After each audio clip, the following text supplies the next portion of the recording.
दोस्तों, मरने के बाद क्या होता है ये एक ऐसा राज है जिसे मरने के बाद ही अनुभव किया जा सकता है। कोई ऐसा जिंदा इंसान नहीं जिसे इस अनुभव का एहसास हो। लेकिन दोस्तों, यही तो मजा है फिल्मों का, जिसमें दूसरे के इमेजिनेशन को एक रियलिस्टिक रूप में देख सकते हैं हम लोग। आइए ऐसे ही कुछ टॉप 10 मूवीज की लिस्ट देखें जिसमें राज छुपे आफ्टर लाइफ के। इस लिस्ट में ज्यादातर मूवी इंटरनेट पे हिंदी लैंग्वेज में अवेलेबल है। 10 पे है दी लवली बोन्स। मूवी एक यंग गर्ल सूजी के बारे में जिसे उसके नेबर ने जान से मार दिया होता है और वो अपने फैमिली और किलर को परगेटरी से देखती है। दोस्तों, परगेटरी हेवन और हेल की एक बीच की जगह है। भले वो मर गई हो पर वो कोशिश करती है अपने मर्डरर को पकड़वाने की, क्योंकि उसका अगला शिकार उसकी छोटी बहन ही है। सूजी अपने होने का भी एहसास अपने फैमिली और फ्रेंड्स को दिलाती है ओकेजनली, पर उससे ज्यादा वो कुछ और कर भी नहीं सकती। जैसे जैसे समय आगे बढ़ता है, सूजी को डिसाइड करना होता है आगे बढ़ने का और अपने बदले की भावना को त्याग के अपने फैमिली को संवरने का समय देने का और आफ्टर लाइफ में अपनी जर्नी को कंटिन्यू रखने का। 9 पे है घोस्ट स्टोरी। स्टोरी एक म्यूजिशियन की जो डैलस में अपनी पत्नी के साथ एक छोटे से घर में रहता था, पर एक कार दुर्घटना में उसकी मौत हो जाती है। मौत के बाद वो खुद को एक व्हाइट शीट में कवर्ड पाता है, हवा की तरह हल्का और अदृश्य। वो अपनी पत्नी को देखता है जो अकेले उस घर में अपना जीवन जीती है अपने पति के मौत के गम के बाद।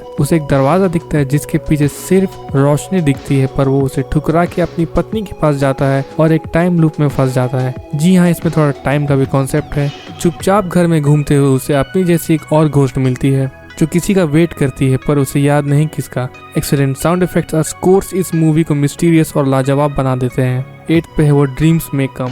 स्टोरी है एनी और क्रिस की खुशहाल जिंदगी के बारे में जो बर्बाद हो चुकी थी उनके 2 बच्चों की मौत के बाद एक कार एक्सीडेंट में। 4 साल बाद वो डिसाइड करते हैं अपने लाइफ को नॉर्मल करने का और आगे बढ़ने का, लेकिन एक कार एक्सीडेंट में क्रिस की भी मौत हो जाती है। मौत के बाद क्रिस हेवन जाता है, अपने डॉग और बच्चों से मिलता है, लेकिन उसे कुछ समय बाद पता लगता है कि एनी भी अब नहीं रही। क्रिस एनी की आत्मा को डेस्परेटली ढूंढता है हेवन और हेल में। क्या वो अपने गार्डियन एंजल के साथ एनी को ढूंढ पाएंगे या एनी हमेशा के लिए चली जाएगी? अगली फिल्म है डिफेंड योर लाइफ। स्टोरी है डैनियल के बारे में जो एक कार एक्सीडेंट में मरने के बाद जजमेंट सिटी पहुंच जाता है, जहां नए मरे हुए लोगों की आत्मा अपने तकदीर का फैसला सुनने के लिए इंतजार करती है। अगर आत्माएं अपने डर पर काबू पा लेते हैं तभी वो आगे बढ़ पाएंगे अपने लिखे हुए तकदीर पे। डैनियल आफ्टर लाइफ के एक क्लब में एक लड़की की आत्मा से मिलता है। वो दोनों एक साथ वक्त बिताते हैं और डैनियल को उससे प्यार हो जाता है, लेकिन उस लड़की ने अपने डर पे काबू पा लिया होता है और वो आगे बढ़ने के लिए तैयार होती है। पर डैनियल को डर है उसे वापस भेज दिया जाएगा और वो उस लड़की को हमेशा के लिए खो देगा। 6 पे है एक नहीं बल्कि 2 movies along with the gods part 1 and 2। ये कोरियन मूवीज इंसानों के आफ्टर लाइफ की जर्नी दिखाती है। मूवी में कोरियन गॉड्स को दिखाया जाता है जो इंसानों को जजमेंट सुनाते हैं और उसके अकॉर्डिंगली या तो उन्हें जाने देते हैं या पनिश करते हैं। अगले पार्ट में हमें उन स्पिरिट्स की स्टोरी बताई जाती है जो एक आत्मा को उसके जर्नी में आगे बढ़ने में मदद करते हैं और बचाते हैं डीमन से। एक्शन और इमोशन से भरी ये कोरियन मूवी आपको हंसाएगी, रुलाएगी और जीवन जीने का महत्व बताएगी जो हम अपने बिजी लाइफ की वजह से भूलते जा रहे हैं। मूवी हमें ये भी रिमाइंड करवाती है कि ऊपर वाला सब देख रहा है और अपने कर्मों की सजा एक बुरे इंसान को जरूर मिलेगी। 5 पे है इनटू द वॉइड। ये एक 18+ मूवी है जो फैमिली के साथ तो देखना कतई भी पॉसिबल नहीं है। मूवी ऑस्कर के बारे में जो एक अमेरिकन ड्रग डीलर होता है लिविंग इन टोक्यो। उसकी सिस्टर एक स्ट्रिपर है और उसे तमाम बुरी चीजों की लत लगी हुई रहती है। एक दिन एक ड्रग डील में उसी के बेस्ट फ्रेंड ने उसे मार दिया होता है और उसकी आत्मा अपने शरीर को छोड़ टोक्यो की नाइट लाइफ में अपने बहन और बाकियों की बदहाल बेजान जिंदगी को ऑब्जर्व करती है और फिर से जी उठने का रास्ता ढूंढती है। अगर ऑस्कर को आगे बढ़ना है तो उसे अपनी जिंदगी के अंत को स्वीकारना होगा। ये यूनिक और कैप्टिवेटिंग मूवी नशे की लत को बहुत हाईलाइट करती है।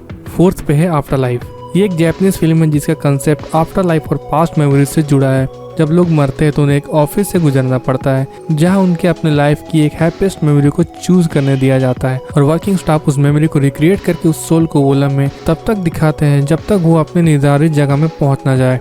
2 काउंसलर और एक ट्रेनी की एक टीम इन आत्माओं को मेमोरी ढूंढने में मदद करती है, लेकिन एक ऐसा सोल उनके पास आता है जिसकी वजह से काउंसलर्स की खुद की मेमोरीज उनके लिए प्रॉब्लम क्रिएट करती हैं और उन्हें फिर से अपनी जिंदगी को एग्जामिन करने पर मजबूर कर देती है। इतनी यूनिक फिल्म और कॉन्सेप्ट शायद ही आपको कहीं देखने मिलेगी, तो इसे मिस मत करिएगा। 3rd पे है सिक्स्थ सेंस। मूवी एक चाइल्ड साइकोलॉजिस्ट क्रो और उसके यंग पेशेंट कोल के बारे में है जिसे भूत दिखते हैं। शुरुआत में सबकी तरह क्रो को लड़के पे विश्वास नहीं होता और उसे लगता है कि ये बस हेलुसिनेशंस है, पर कुछ दिन बिताने के बाद क्रो को यकीन हो जाता है कि कुछ सुपरनैचुरल भी है। आत्माओं का दिखना कोल को दिमाग से बर्बाद कर सकता है। क्या क्रो कोल की मदद कर पाएंगे जो खुद एक मेंटल ट्रॉमा से गुजरते हैं। इस मिस्टीरियस हॉरर मूवी का क्लाइमेक्स भी बहुत सही है जो आपको मूवी बीच में छोड़ने नहीं देगी। सेकंड पे है डिज्नी सोल, 2 ऑस्कर विजेता। ये मूवी है जैज म्यूजिशियन जो के बारे में, जो एक घटना के बाद एक ऐसी जगह में पहुंच जाता है जो ना हेवन है ना ही अर्थ। उसकी सोल उसके बॉडी से अलग हो जाती है और वो इस दुनिया में एक सोल से मिलता है जो सालों से उस जगह में फंसी होती है अपने टैलेंट के तलाश में। जो को वापस जाना होता है अपने बॉडी में और उसके साथ ही सोल को टैलेंट सर्च में। ये दोनों धरती पहुंच के क्या करते हैं वो देखने लायक है।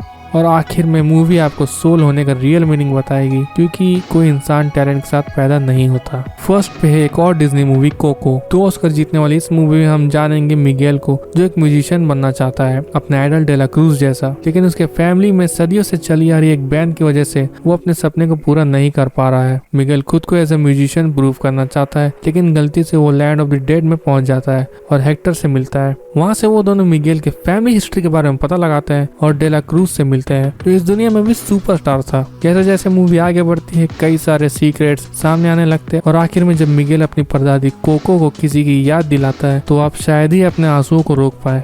ये मूवी हमें अपने पूर्वजों को याद रखने और उनकी गलतियों से सबक लेने को प्रेरित करती है। आशा करता हूँ आप भी अपने बीते हुए परिवार को नहीं भूले हैं। तो कैसी लगी ये लिस्ट आपको?